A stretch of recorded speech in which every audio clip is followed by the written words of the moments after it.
Well, Paul J., you've obviously been around here a very long time. What's it mean to you to be a Boise State Hall of Famer with some of these athletes that you covered and followed through your career? It means, really it means a lot, because it's kind of, was my whole life Boise State. I spent 35 years doing all the football and basketball games and track meets and a lot of stuff around campus for Boise State, hosting luncheons and doing all the stuff. So it's a huge part of my life, huge part of my family's life. So it's pretty neat. You get you're in there with all these people you probably know. For most of these guys, it's they know a small cross section of it. But I would guess most of those Hall of Fame people right? Yeah, most of them are. It's really funny how many. I think there's 5 coaches on football this year that that played while I broadcast. So it's strange. It's like seeing your kids grow up. They haven't done this in 10 years or whatever it's been, to go in, now and when you first, got the word, I guess, what was kind of your first reaction when you first found out? Well, I was stunned. I thought it might happen someday when I was dead, one of those things. But it was really kind of funny, because I'm on the Hall of Fame committee, and then they threw me off, and I went, oh, okay. So I kind of figured it might be happening. So many calls. Everyone points to the first Fiesta Bowl, but I mean, do you have a favorite call or moment, from your time in the booth? That was a good call. Even though I couldn't see, I was 120 yards away, and we didn't have a monitor. It was a terrible call, but it was exciting, and so that'll always be the one I'm known for.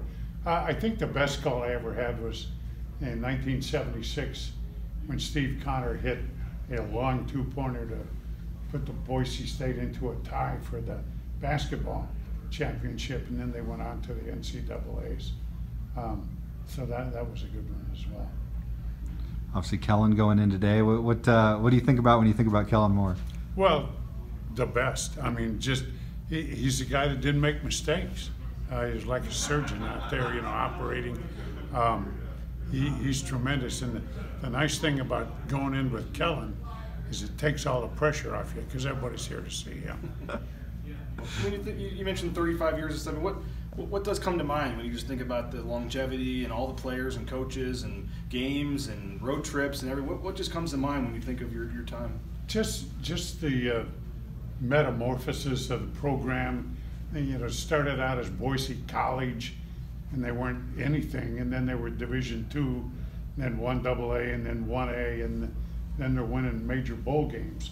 So it was kind of like getting a new job every 4 or 5 years. They change conferences, step up the competition, and so it was pretty neat to just be a part of all of that. As the athletes have come through today, they've all talked about kind of the people that helped get them here, and you've been entrenched for so long. Who were the people way back when that got you to be in this role and to have the success that you had? It was all kind of circumstance. I was working in TV and doing the weekend news, and a guy named Dick Erdley was the news director, and we were TV and radio at Channel 2 at that time, and he decided to run for mayor. So he ran for mayor, so he couldn't do play-by-play anymore, be on the radio. So I started doing high school play-by-play, and then Boise State went from a junior college to a 4-year school, and so we decided to put in for it. I put in for it, and there I went.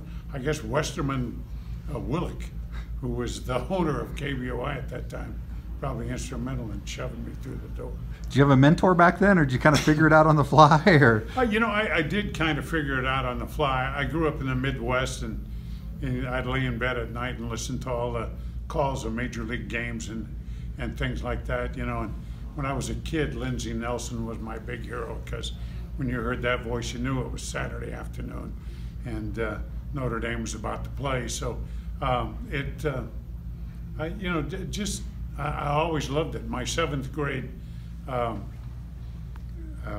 book from St. Edward's School, said I would be a play-by-play guy, because I was always doing it on the playground.